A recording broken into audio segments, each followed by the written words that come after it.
بسم الله الرحمن الرحيم الحمد لله رب العالمين والصلاة والسلام على أشرف الخلق والمرسلين سيدنا ونبينا ومولانا محمد وعلى آله وأصحابه أجمعين. السلام عليكم ورحمة الله تعالى وبركاته. Last night in our discussion we spoke about the miraculous nature of the Quran, and we mentioned that the Quran is miraculous in a number of ways. One of the things that we mentioned was the historical content that the Quran holds. And so if we look in the 23rd juz, we find that Surah As-Saffat, which is chapter 37, as well as Surah Sad that follows it, which is chapter 38, both of these surahs contain quite a considerable amount of information about the previous Anbiya alayhimus salatu wassalam. So we can read about the history, people, and the challenges and obstacles they had to face. So tonight, inshallah, I would like to choose just one of these Anbiya alayhimus salatu wassalam, and he's none other than Nabi Ibrahim, and how he interacted with his father and son relationship. And this is so important, I think, in the times that we are living, where we struggle to raise our own children, we face our own challenges, so we can learn quite a lot from Nabi Ibrahim alayhi salatu wasalam. So in Surah As-Saffat, exactly verse 100, we find that Allah subhanahu wa ta'ala tells us how Nabi Ibrahim made dua to Allah. Now this is after his people had mostly rejected him or did not accept his message, and he made dua to Allah ta'ala and he said, Rabbi habli min as-salihin. Oh my Lord, grant me offspring of the salihin, of the pious. Now we can learn from the start, we can learn a great lesson from this dua. Look at Nabi Ibrahim alayhi salatu wasalam. He makes dua for not only to have a child or to have offspring, but rather to have a child who is going to be amongst the pious. I'll come back to the issue of dua. فَبَشَّرْنَاهُ بِغُلَامٍ حَلِيمٍ. So Allah Ta'ala says, we gave him the glad tidings of a young boy that will be very forbearing and patient. فَلَمَّا بَلَغَ مَعَهُ السَّعْيَ قَالَ يَا بُنَيَّ إِنِّي أَرَى فِي الْمَنَامِ أَنِّي أَذْبَحُكَ. And when this child reached an age where he could be independent and he could walk by himself and he was strong, he said to his son, Nabi Ismail alayhi salam, Ya bunay, O my beloved son, inni araka fil manami anni athbahuk. I see in a dream that I have to sacrifice you for the sake of Allah. Fanzur madha tara. So what do you see in all of this? قال يا أبت افعل ما تؤمر. He said, O my beloved father, do as you were commanded. ستجدني إن شاء الله من الصابرين. You will find me, if Allah wills, from amongst those who are patient. Now, there's a number of very, very pertinent lessons that we can learn from this short depiction of Nabi Ibrahim's interaction with his son Ismail after he had been given a very, very difficult command from Allah subhanahu wa ta'ala. So again, the issue of dua. He made dua that Allah should grant him a pious child, right? So the dua starts not only when the child is born or after the child is growing up, but one should already make dua even before one gets married and before one even has a child. Should always ask Allah Ta'ala, Ya Allah, if you grant me children that will be amongst the salihin, those who will be pious, those who will carry out your laws, those who will be obedient to Allah subhanahu wa ta'ala. And so obviously the dua of a parent remains very mustajab, it remains very powerful, and so parents should make dua for their children. There's a hadith that is narrated in the books of Ibn Majah, Abu Dawud, At-Tirmidhi and others, on the authority of Abu Hurairah radiallahu anh, where the Prophet sallallahu alayhi wasallam said, ثلاث دعوات mustajabat. There are three prayers, three du'as that are definitely accepted and mustajab. لا شك فيهن. There's no doubt that Allah will listen to these prayers. Number one, da'watul mazlum, the prayer of the one who is oppressed. Be very careful. If one has wronged someone, ill-treated someone, treated someone unjustly, because that person may be calling unto Allah Ta'ala and his dua will definitely be accepted, and that could cause a lot of harm to the person who oppressed him. The poet says, لا تظلمن إذا ما كنت مقتدرا. Do not oppress if you are in a state of power. فالظلم ترجع عقباه. Because oppression and injustice, it always ends up in a very bad way and in regret. تنام عيناك والمظلوم. You may be sleeping at night, but remember, the one who is being oppressed, he is alert and he's awake. يدعو عليك وعين الله لم تنمي. He may be calling Allah to invoke, he may be invoking Allah Ta'ala against you. And remember, Allah Ta'ala does not sleep. Allah Ta'ala is fully aware of the injustice that takes place. So that's the first one. Da'watu al-mazlum. The second one is وَدَعْوَةُ الْمُسَافِرِ, the dua of a person who travels. Dua is mustajab. If somebody goes on a journey, we always ask them to make dua for us. Thirdly, وَدَعْوَةُ الْوَالِدِ لِلْوَلَدِ, or لِوَلَدِهِ, the dua that a parent makes for the child. That dua is mustajab. And so parents should make dua for their children constantly.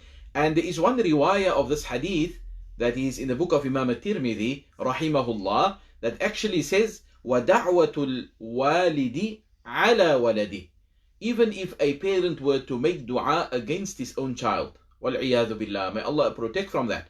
If a parent makes dua against his own child, let's say the child had harmed him such a lot or hurt him, or the child had caused such a lot of trouble and caused such a lot of heart sore, and he actually invokes Allah Ta'ala against his own child, Allah Ta'ala will even accept that dua. Of course, that does not mean that we should encourage parents that you should make dua against your children. No, if you had the choice, rather make dua for your child and not against your child. Right? The hadith is merely showing how potent and powerful the dua is of a parent. So Nabi Ibrahim alayhi salatu wasalam teaches us that we should make dua. And we will come back maybe if there's time just to some other du'as that he also made for his children, that shows how we choose our words carefully when we make our dua and speak to Allah Ta'ala. The other lesson that we learn from here is when he made this dua, Nabi Ibrahim waited for a very long time to have a child. It is said that Nabi Ismail alayhi salatu wasalam, when he was born, Nabi Ibrahim was already 86 years old. So what this means is that a person should not lose hope in Allah. If your du'as are not accepted, or if you are waiting long for something, Allah has got a better plan for us. He knows the best time for you to get what you are asking. Perhaps it is not good for you to have that at this moment, whatever you are requesting or requiring from Allah subhanahu wa ta'ala. Then we find one of the beautiful things about this conversation between father and son is that he says to Nabi Ibrahim, says to his son Ismail alayhi salatu wasalam, and he addresses him very respectfully. Ya bunay. In the Arabic language, this is what we call the diminutive. Literally it means, oh my small son. But actually we use this form of the diminutive to show tahabbub, to show beloved. If somebody is beloved to you, you will use this particular form of the word. So he's speaking very respectfully to his son. And his son was just a youngster, right? A youthful person. He wasn't an adult or a big old person. But he speaks very respectfully to him, which means we must speak in this tone to our own children. Ya bunayya, oh my beloved son. Inni ara fil manami anni azbahuk. I've seen in my dream that I should sacrifice you. And we know that the dreams of the Anbiya alayhi salatu wassalam is definitely wahi, right? This is one of the ways in which they receive revelation by Allah subhanahu wa ta'ala. But yet he knows it is wahi, he knows he has to execute this particular plan and this particular commandment, but yet he asks his son, فَانظُرْ مَاذَا تَرَى. Say to me, what do you see in all of this? What is your opinion in all of this? And this is so beautiful. In other words, he wants Nabi Ismail to engage with him and to also voice his own opinion. And it's so important that we allow our children to speak, and we allow them to express whatever they are feeling, and we allow them to speak to us, right? We should not just, shove things down their throats and just expect them to abide and expect them to follow, but they don't understand or they don't have a proper perception of what is happening. We give them a chance also, as Nabi Ibrahim did here. He says, فَانظُرْ مَاذَا تَرَى. And then the answer that Nabi Ismail alayhi salatu wasalam gave, I think this is perhaps the highlight for me personally. This is the highlight of the entire conversation. He says to his father, قَالَ يَا أَبَتِ. And again, a very, very respectful tone. Oh my beloved father. يَا أَبَتِ. إِفْعَلْ مَا تُؤْمَرْ. Do exactly as you were commanded. In other words, do not hesitate. If Allah said you should do this, do not hesitate. سَتَجِدُنِي إِنْ شَاءَ اللَّهُ مِنَ الصَّابِرِينَ. You will most certainly find me to be amongst those, if Allah wills, amongst those who are of the patient. Now, what I want to quickly focus on is that when he actually gave this answer, how is it that such a youthful person is able to give such a profound answer? Now, my question is it possible that all of a sudden he had some kind of inspiration? Remember, he's still a youngster.